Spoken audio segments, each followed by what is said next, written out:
다음으로 14번째 문제 보도록 하겠습니다. 다음과 같은 상태 방정식으로 표현되는 제어 시스템의 특성 방정식의 고유값은 하고 물었습니다. 자, 여기서 말하는 이 고유값은 다르게 특성근을 의미하는 단어가 됩니다.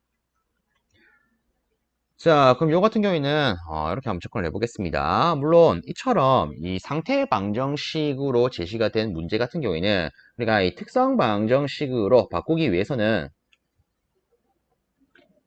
요 관계를 이용할 필요가 있습니다. 그쵸?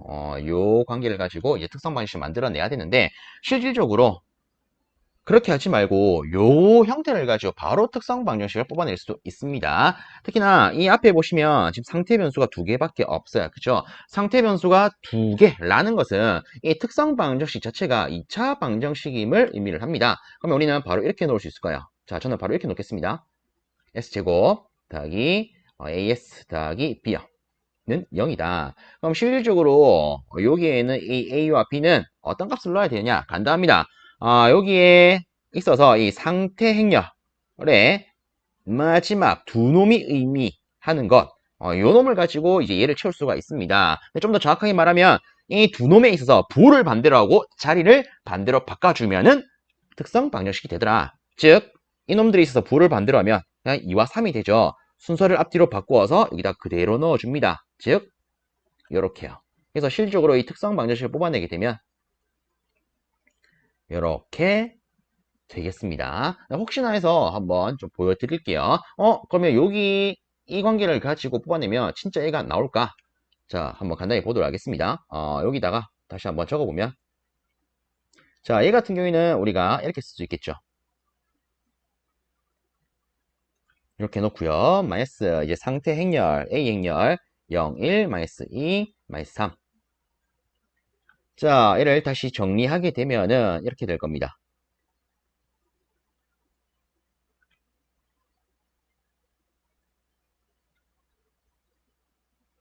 이때 요놈의 크기는요, 우리 대각으로 이렇게 정리할 수 있겠죠. 즉, S에다가 S 플러스 3, 그 다음에 마이너스에다가 마이너스 1 곱하기 2는 0이 되더라.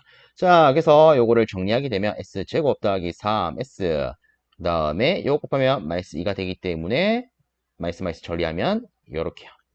똑같지 않습니까? 그쵸? 그래서 실상 이 시험장 갔을 때 요걸 가지고 뽑아내기보다는 바로 이 개념, 이 상태 행렬에 있어서 맨 아래쪽에 있는 이 두 놈의 부호를 반대로 하고 위치를 반대로 바꾸면 이놈이 되겠구나. 이 개념을 안다면 더 쉽게 접근할 수 있겠습니다. 자, 그래서 요거는 일단 꽃표를 칩시다.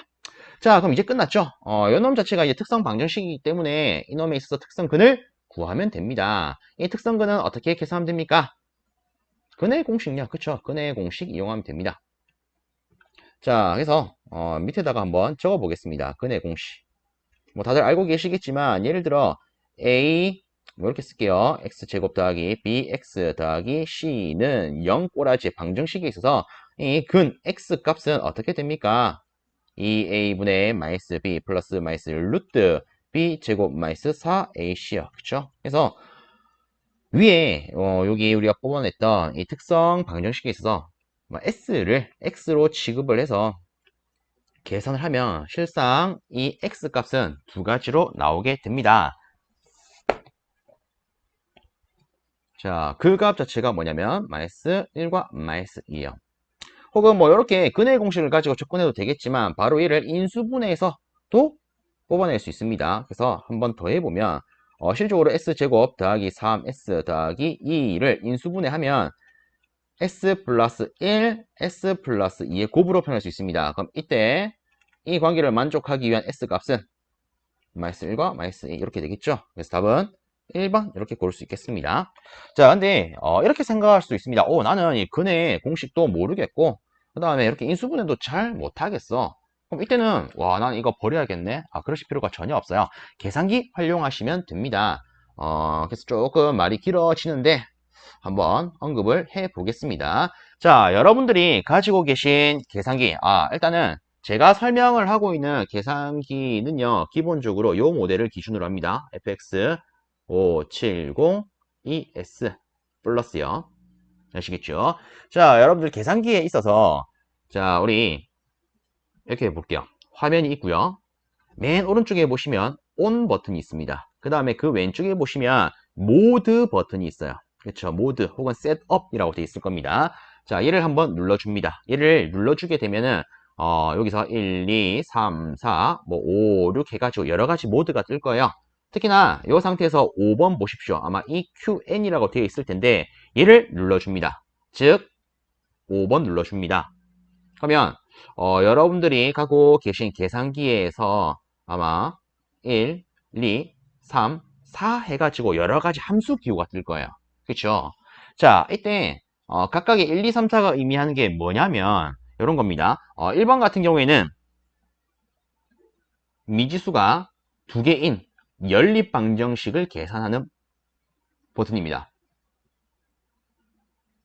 2번 같은 경우에는 미지수가 3개인 연립 방정식을 계산할 때 필요한 버튼이에요. 자, 근데 세 번째 보시면 아마 이렇게 돼 있을 거예요. ax 제곱 더하기 bx 더하기 c는 0. 그쵸? 지금 우리가 계산하고자 하는 형태와 비슷하지 않습니까? 자, 미리 적으면, 다시 한번 적으면 우리가 앞에서 뽑아냈던 특성 방정식의 꼬라지가 어떻게 됐습니까? x제곱 더하기 3s 더하기 2는 0이었어요. 그쵸? 이 놈과 비슷하죠. 그죠? 그래서 실상 여기 있는 이 3번 버튼 자체가 무엇을 계산할 때 필요한 번호냐? 우리가 지금 하고 있는 2차 방정식의 근을 계산할 때 필요한 버튼이 되겠습니다. 그럼 4번 같은 경우에는 AX 3승으로 시작할 겁니다. 그렇죠? 그럼 얘는 뭐냐면 3차 방정식에 있어서 그 근을 계산하는데 필요한 버튼이 된다. 이렇게 볼 수 있을 거예요. 어쨌든 우리한테 필요한 것은 2차 방정식의 꼬라지를 풀어야 되기 때문에 이 3번이 될 겁니다. 그래서 이 화면상에서 여러분들 3번 얘를 눌러주십시오. 그러면 아마 여러분 화면이 이상하게 나올 거예요. 자, 일단 제가 다시 한번 표현을 하겠습니다. 여러분 화면상에는 이렇게 뜰 겁니다. A, B, C 해가지고 여기에 0, 0, 0 이렇게 돼 있을 거예요. 그리고 이렇게 돼 있고 아마 여기에 음영이 쳐져 있을 겁니다. 이게 무슨 의미냐면 지금 내가 기입하는 값은 이 A 값을 설정하겠다라는 의미예요. 그럼 잡아볼게요. 일단은 어쨌든 이 꼬라지를 가지고 보는 거 아니겠습니까? 그치요? 그럼 순서대로 다시 요 형태를 생각을 해보면 이놈 자체가 자 그냥 X 대신에 S로 바꾸겠습니다. 요런 꼬라지가 되는 거죠. 그쵸? 그럼 우리한테 필요한 것은 A는 얼마? 1이죠. 실상 여기 1이 있는 거랑 같으니까 B는 3이죠. C는 2 아니겠습니까? 순서대로 1 쓰고 는 눌러줍니다. 1 쓰고 는 눌러주시게 되면 아마 요 자리가 1로 바뀌고요. 여기 있던 음영이 이렇게 넘어갈 거예요.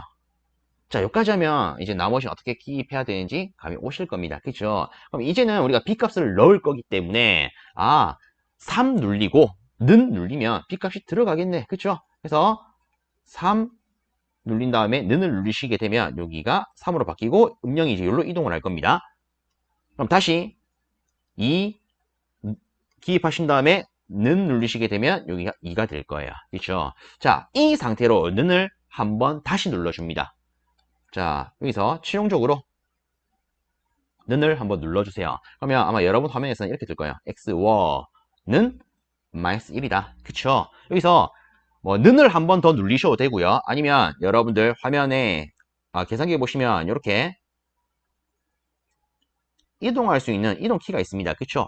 아래쪽 방향 키를 누르시게 되면 x2는 마이너스 2다. 이렇게 나오는 걸 확인할 수 있습니다. 그래서 이렇게 계산기를 활용해서도 충분히 얘를 뽑아낼 수가 있어요. 아시겠죠? 특히나 요 같은 경우에는 제가 이제 설명을 하면서 쓰면서 안내를 드리다 보니까 꽤나 복잡하게 느낄 수 있는데 진짜 한두 번 연습해 보시면요. 굉장히 편해요. 그래서 혹시나 여러분들 시험 치러 갔을 때 좀 복잡한 꼬라지에 근을 구하라는 문제가 있다. 계산기 활용하면 쉽게 계산할 수 있습니다. 아시겠죠? 그리고 지금은 어쨌든 근 자체가 뭐 허수로는 안 나오는데 실상 이제 허수가 나오는 이런 근의 값도 이 모드를 이용하시면 충분히 다 뽑아낼 수 있습니다. 그래서 연습 한번 해보십시오. 꽤나 도움 되실 거예요. 자, 어쨌든 말이 길어졌는데 이 정도로 마무리하고 다음 문제로 넘어가 보도록 하겠습니다. 다음으로 15번째 문제입니다. 다음 그림과 같은 블록 선도에서 RS분의 CS는 하고 물었습니다. 즉, 뭘 구하라? 전달 함수를 구하라. 그쵸?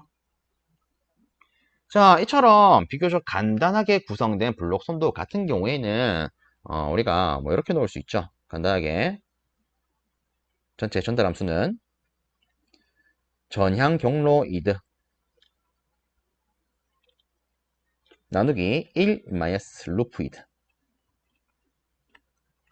자, 그래서 일단 전향 경로 이득부터 따지겠습니다. 전향 경로 이득, 다르게 순방향 이득 아니겠습니까? 왼쪽부터 오른쪽으로 갈 때 경로상에 있는 놈들의 곱녀, 그렇죠? 그래서 이 기준으로 보게 되면 일단 전향 경로는 한 개밖에 없어요. 그럼 이 중간의 요소를 싹 다 곱하면 분자는 G1, G2, G3 끝입니다. 그 다음에 1 마이너스에 루프 이득 따져야 되는데 우리가 루프를 따져보니까 이렇게 하나 있어요. 그쵸? 자, 얘를 1번 루프, 얘를 2번 루프라고 보겠습니다. 1번 루프 같은 경우에는 이렇게 넣을 수 있겠네요. 일단 루프 이득, 요 경로상에 모두 곱이기 때문에 곱하면 G1, G2, G4가 될 거예요. 근데 중요한 거는 부호 뭐가 있다? 마이너스가 있다. 이거 중요하죠. 그 다음에 2번 루프 같은 경우에는 일단 요 경로상에 있는 요소가 G2, G3밖에 없습니다. 그러면 G2와 G3에 곱 놓을 수 있고 얘도 잘 보시면 부호가 마이너스가 있죠. 그럼 얘를요 여기다 그대로 넣을게요. 그럼 이렇게 되겠죠. 마이너스 G1, G2, G4 마이너스 G2, G3 그럼 요걸 최종적으로 정리하게 되면은 이렇게 될 겁니다. 분자는 G1, G2, G3요. 분모를 정리해서 순서만 바꾸면 이렇게 되겠죠. 일단 마이너스 고려해서 정리하면 플러스 G2, G3 플러스 G1, G2, G4요. 그래서 이 꼬라지 찾으면 끝 나겠습니다. 그래서 찾아보니까 답은 3번 되겠네요. 자, 이렇게 마무리하고 다음 문제 살펴보겠습니다. 다음으로 16번째 문제입니다. 요 놈은 다음 중 어느 것인가 라고 물었습니다. 일단은 여기서 좀 오타가 있네요. 자, 실상 여기 있는 Z는 없어져야 됩니다. 이게 끝이에요. 사인 AT까지. 자, 일단 우리가 이 보기를 봤을 때 보시면 코사인과 사인이 나와 있습니다. 그럼 우리가 확인할 수 있는 거, 어쨌든 간에 이 놈을 바꾸면 코사인과 사인 둘 중에 하나가 나오겠네. 혹은 다르게 코사인과 사인 두 개만 고려하면 이 문제는 끝나겠네. 뭐 이렇게 볼 수 있는 거 아니겠습니까? 자, 그래서 저는 이렇게 한번 접근해 볼게요. 우선적으로 우리가 익히 알고 있는 라플라스 변환 기준으로 한번 적어 보겠습니다. 일단 상가함수 처음에 사인 오메가 t로 적어 볼게요. 아마 많은 분들이 오메가 t 기준으로 챙기셨을 거니까. 그 다음에 아래쪽은 코사인 오메가 t. 자, 이놈을 라플라스 변환을 한번 해 봅시다. 자, 이놈 같은 경우에는 이렇게 쓸 수 있죠. 일단 둘 다 재미나게도 분모가 똑같습니다. 요렇게요. 자, 그리고 분자만 다른데 한 번씩 분자가 헷갈린다, 그죠? 그럼 이때는 어떻게 하면 된다? 간단하게 여기다가 S와 C를 한번 덮어 씌워보자. 그래서 S를 적어보면 이렇게 될 겁니다. C를 적어보면 이렇게 될 거예요. 그래서 제가 보통 이렇게 말을 하죠. 이렇게 살포시 썼을 때 제일 먼저 만나는 게 분자에 갈 거다. 그래서 S 쫙 그어보면 W가 먼저 나온다, 그죠? W가 아니고 오메가가 먼저 나온다. 그죠? 그래서 분자는 오메가 들어갈 거고요. C를 긋게 되면 S가 먼저 나오기 때문에 분자는 S가 될 겁니다. 이렇게요. 그쵸? 자, 그러면 한번 봅시다. 일단 지금 지문 같은 경우에는 어쨌든 A로 나와 있습니다. A. 그렇죠? 그러면 다시 오메가 대신에 A로 정정을 할게요. 그럼 얘는 이렇게 바뀔 겁니다. 그쵸? 자, 그러면 실상 이제 게임은 끝났습니다. 자, 보세요. 어쨌든 간에 우리가 방금 봤던 이 꼬라지를 가지고 오면 코사인 AT나 사인 AT는 절대 답이 안 될 겁니다. 왜? 사인 AT 하면 분자에 A가 있어야 되고요. 코사인 AT 하면 분자에 S가 있어야 되니까. 근데 얘는 S가 없어요. 그냥 1만 있는 거 아니겠습니까? 그럼 얘는 바로 솎아낼 수가 있죠. 그죠? 자, 그 다음에 역으로 이제 이렇게 한번 생각을 해볼게요. 어쨌든 얘를 바꾸면 이런 꼬라지가 돼야 됩니다. 근데 거꾸로 얘를요, 이렇게 만든다라고 생각을 해보십시오. 자, 이렇게 만들려면 여기서는 A분의 1만 취해주면 될 거예요. 그쵸? 자, 이 꼬라지를 요 꼬라지로 바꾸려면 여기다가는 S분의 1을 곱해주면 될 겁니다. 근데 보기를 보시면 이놈은 있어요. 왜? 자, 보세요. 이놈 자체가 sin AT지 않습니까? AT에다가 A분의 1을 취한 거. 답 2번이겠네. 그렇죠? 끝! 그래서 실질적으로 다시 한번 해보면 이렇게 되는 거죠. A분의 1에다가 쌓인 AT를 역으로 라플라스 변환하게 되면 다시 S제곱 더하기 A제곱분의 A가 되더라. 이렇게 약분하니까 S제곱 더하기 A제곱분의 1요. 이게 뭐다? 얘를 라플라스 변환한 거. 그럼 거꾸로 얘를 역 라플라스 변환한 것 자체가 이렇게 되겠죠. 자, 그래서 지금 보기에 있는 코사인과 사인 형태를 가지고 이렇게 유추하는 형태로서 한번 풀어봤습니다. 참고해 주시고요. 다음 문제 살펴보겠습니다. 다음으로 17번째 문제입니다. 전달함수가 이렇게 표현되어 있는 2차계에서 오메가 n이 1 그리고 제타가 1인 경우에 단위 임펄스 응답은? 하고 물었습니다. 자, 보겠습니다. 자, 우선에 이거부터 조금 체크를 하도록 하겠습니다. 단위 임펄스 응답. 이게 무슨 의미입니까? 간단히 말하면 단위 임펄스 응답을 가했을 때의 출력 아닙니까? 그치요? 그래서 우리가 보통 입력을 자, 일단 S 함수, 라플라스 변환 기준이니까 입력을 우리가 보통 RS라고 놓으면 출력은 CS라고 놓을 수 있습니다. 그쵸? 결국 여기서 말하는 단위 임펄스 응답은 우리가 출력 기준으로 수식을 쓰면 이렇게 되죠. 입력 RS에다가 전달함수 GS를 곱한 거랑 같더라. 근데 여기서 단위 임펄스 응답이야. 즉 단위 임펄스 입력을 가했을 응답. 즉 이 입력 자체가 단위 임펄스 함수가 되는 거고 실적으로 단위 임펄스 함수를 라플라스 변하면 어떻게 되죠? 1이 되죠. 그쵸? 그래서 결국 이 문제는요. 단순히 GS를 계산하라. 이거랑 같다라고 볼 수가 있습니다. 다만 지금 지문에 있어서 보기를 보면 t, 시간 함수 t가 있어요. 즉 얘를 나중에 어떻게 해라? 역 라플라스 변환하라. 이렇게까지 실제 이제 진행되는 문제가 되겠죠. 그럼 어쨌든 간에 우리가 이에 대한 수식관계를 주어진 거 그대로 쓰면은 다시 이렇게 될 겁니다. 근데 재미나게도 이 오메가 n 얘를 뭘로 줬다? 1로 줬다. 그렇죠? 그리고 제타도 1로 줬다. 그럼 다시 우리가 수식을 쓰면은 이렇게 되겠죠. 맞습니까? 근데 요 같은 경우에는 야, 이거 완전 제곱 형태로 s 플러스 1 제곱분의 1로 쓸 수가 있겠네요. 자, 그러면 실상 이제 얘를 이제 0 라플라스 변환하면 되는데, 요런 꼬라지 같은 경우에는 어떤 식으로 0 라플라스 변환할 수 있을까? 일단은 이 전체 꼬라지를 보고 세부 꼬라지를 취해준 형태로 우리가 접근할 수 있는데, 자, 저는 보통 이제 이렇게 언급을 합니다. 일단 전체적인 꼬라지를 보니까, 전체 제곱분의 1, 이렇게 되어 있네요. 그쵸? 그 다음에 세부적인 꼬라지를 보니까, s 플러스 1분의 1 꼴이 있어요. 맞습니까? 그럼 자, 보세요. 예를 들어, 여기다가 전체 s를 한번 취해봅시다. 왜? 원래 S 포함한 어떤 게 있던 자리니까 S를 취해봅니다. 그럼 얘를 역 라플라스 변환한다. 그럼 바로 우리는 이 친구 램프 함수겠네. 이렇게 떠올릴 수 있습니다. 그 다음에 얘를 똑같이 역 라플라스 변환하게 되면은 이 친구는 exponential 마이너스 t 되겠네. 이렇게 볼 수 있겠죠. 그럼 실질적으로 요 놈을 우리가 전체적인 것과 세부적인 것으로 나누어서 라플라스 역변환을 취한 거기 때문에 이 결과를 곱하면 끝나는 거죠. 그래서 이런 함수에 있어서 0 라플라스 변화는 다 있으니까 t 곱하기 exponential 마이너스 t승이 되더라. 그래서 이 문제 답은 1번 이렇게 놓을 수 있겠습니다. 특히나 뭐 요런 꼬라지 같은 경우에는 이제 많은 분들이 기본적인 역 라플라스 변환표 해가지고 또 같이 들고 가시더라고요. 그래서 기본 형태의 일환이 되는 함수기 때문에 이런 것들 좀 잘 챙겨 놓으시면 이처럼 도움이 될 수 있습니다. 자, 이렇게 하고 다음 문제 살펴보겠습니다. 다음으로 18번째 문제입니다. 다음 회로의 명칭은? 하고 물었습니다. 자, 일단 이 회로를 보시면 실제로 우리가 입력을 가할 수 있는 게 A와 B가 있습니다. 그렇죠? 자, 일단 회로 해석을 한번 해보도록 하겠습니다. 예를 들어 이 상태 회로에다가 우리가 위에 플러스 아래쪽에 마이너스를 인가했다고 가정을 하겠습니다. 그러면 실질적으로 이 위에는 플러스 전기가 딱 여기까지 걸려 있을 거고요. 자, 아래쪽에는 마이너스 전기가 이렇게 딱 걸려 있을 거예요. 그리고 기본적으로 여기에 있는 이 계전기, 이 X라고 하는 게 실상은 우리가 보조, 릴레이라고 부르는 보조 계전기죠. 그렇죠? 이놈이 동작하려면 위에도 플러스가 걸려야 됩니다. 그럼 여기서 우리가 조작할 수 있는 버튼 A와 B가 있는데, 자, 저는 A부터 조작을 시키겠습니다. 자, 얘를 닫습니다. 닫으면 이 위에 있던 플러스 전기가 이렇게 딱 걸려서 내려오겠죠. 그리고 얘는 보니까 비접점이죠. 비접점은 회로에 애초에 붙어 있는 상태니까 요렇게 흘러 들어온 플러스 전기가 이렇게 딱 진행을 할 거예요.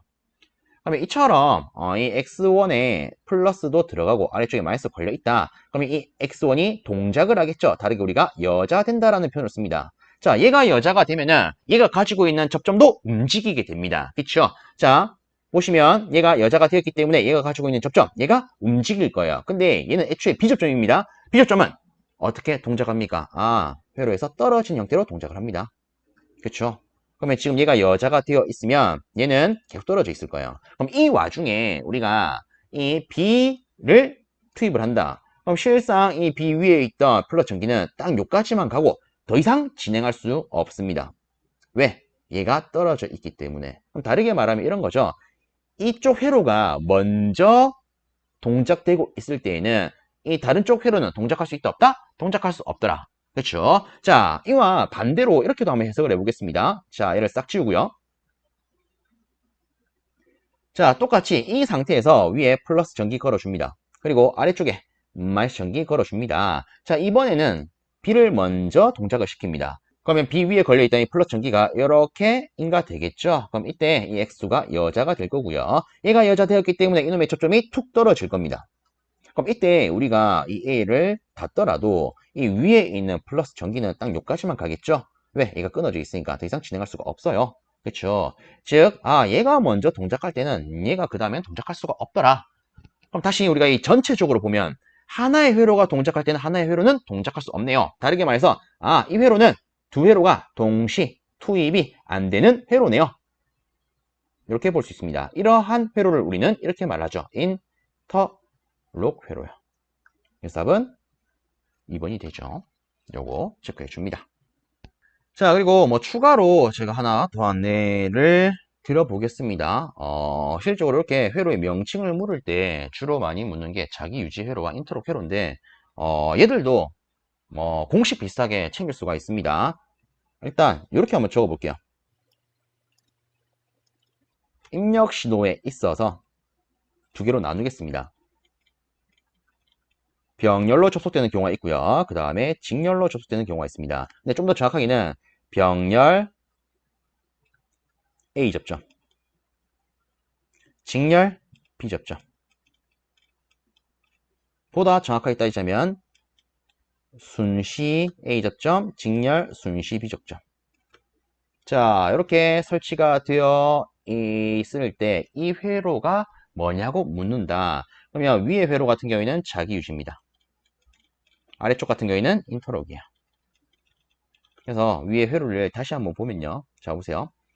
실제 우리가 이 주어진 회로에서 실제 이 입력을 줄 수 있는 부분은 이 A와 B밖에 없습니다. 그렇죠? 그렇죠? 그럼 각각의 입력 신호에 있어서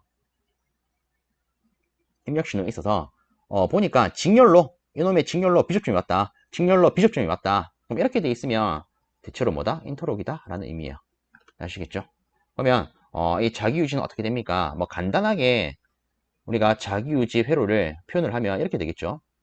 예를 들어 뭐 PB1이 있어요.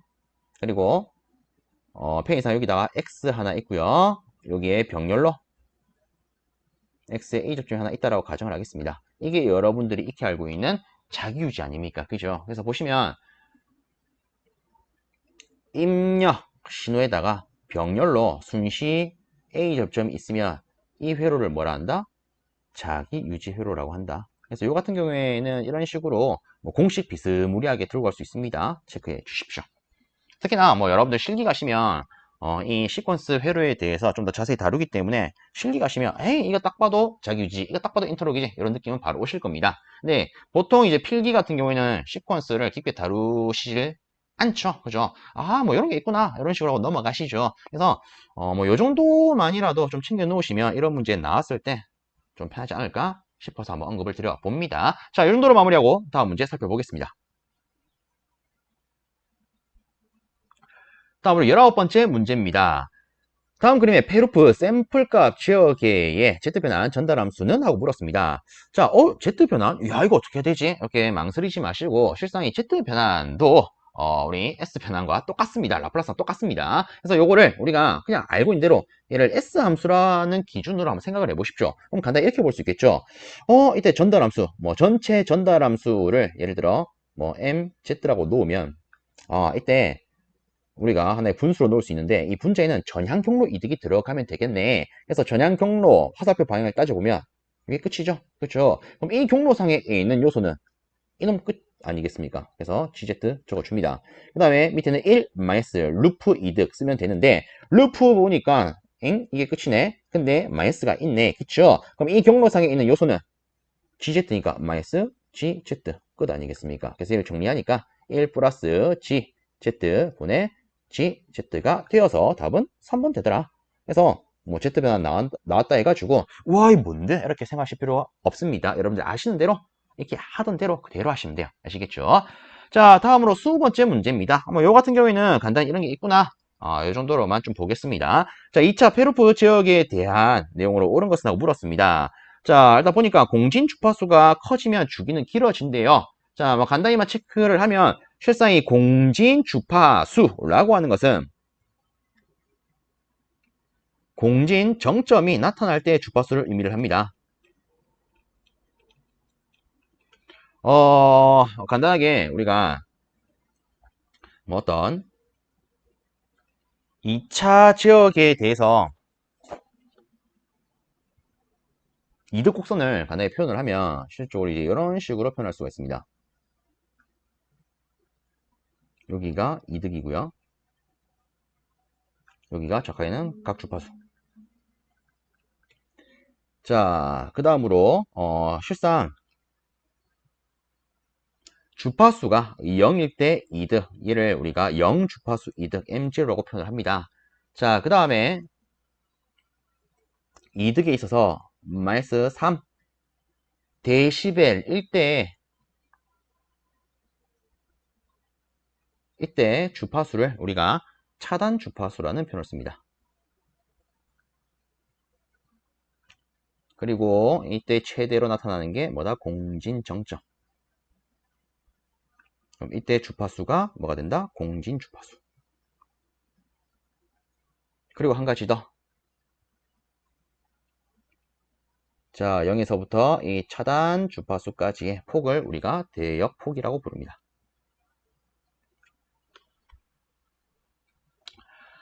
자, 그럼 다시 이 공진 주파수라고 하는 것은 공진 정점 시, 즉 이때 주파수를 의미를 하고요. 대체적으로 공진 주파수가 커지게 되면은 주기는 반대로 짧아지게 됩니다. 그럼 이렇게 볼 수 있겠죠. 이 공진 주파수가 작아지게 되면은 주기는 어떻게 된다? 대체적으로 길어진다. 이런 특징을 가지고 있습니다. 그래서 얘 같은 경우에는 길어지는 게 아니라 짧아진다가 돼야 될 거고요. 자, 그 다음에 두 번째, 공진 정점이 커질수록 과도 응답 시에 오버슈트가 작아지기 때문에 지역이가 안정된다. 쉽게 얘기하면 이런 거죠. 얘가 커진다? 커진다라고 하는 것은 실질적으로 이 파형 자체에 있어서 이렇게 나타나는 오버슈트도 커지는 것을 의미를 합니다. 그래서 공진 정점이 커지게 되면 얘는 오버슈트도 커지게 되고요. 오버슈트가 커짐에 따라서 실질적으로 안정도는 떨어지게 됩니다. 그래서 이 공진정점은 오버슈트랑 같은 맥락이라고 보시면 되겠습니다. 그래서 공진정점이 클수록 과도응답 시에 오버슈트가 커지게 되므로 지역이가 불안정된다. 이렇게 정정할 수 있을 거고요. 자, 그 다음에 세 번째, 대역폭이 넓을수록 고주파수, 즉 높은 주파수가 잘 통과되고 응답 속도가 빠르게 되더라. 실제 이 같은 경우는 우리가 좀 쉽게 생각을 해보면 이런 거죠. 이 대역폭이 커지면 커질수록 고주파수 영역의 이 값들도 잘 통과하지 않겠습니까? 그쵸? 그렇기 때문에 응답 속도 빠르게 되더라. 이렇게 당연히 볼 수 있을 거예요. 그래서 실상 이 말은 맞다라고 볼 수 있습니다. 그래서 대역 폭이 넓어지게 되면 이 폭이 커지게 되는 거기 때문에 큰 주파수, 즉 고주파수가 잘 통과가 되고 이에 따라서 응답 속도도 빠르게 되더라. 그럼 반대로 이렇게 나온 적도 있습니다. 뭐 대역폭에 대해서 옳은 것은 틀린 것을 해놓고 뭐 우리가 이제 반대로 또 생각을 해보면 이런 것도 볼 수 있겠죠.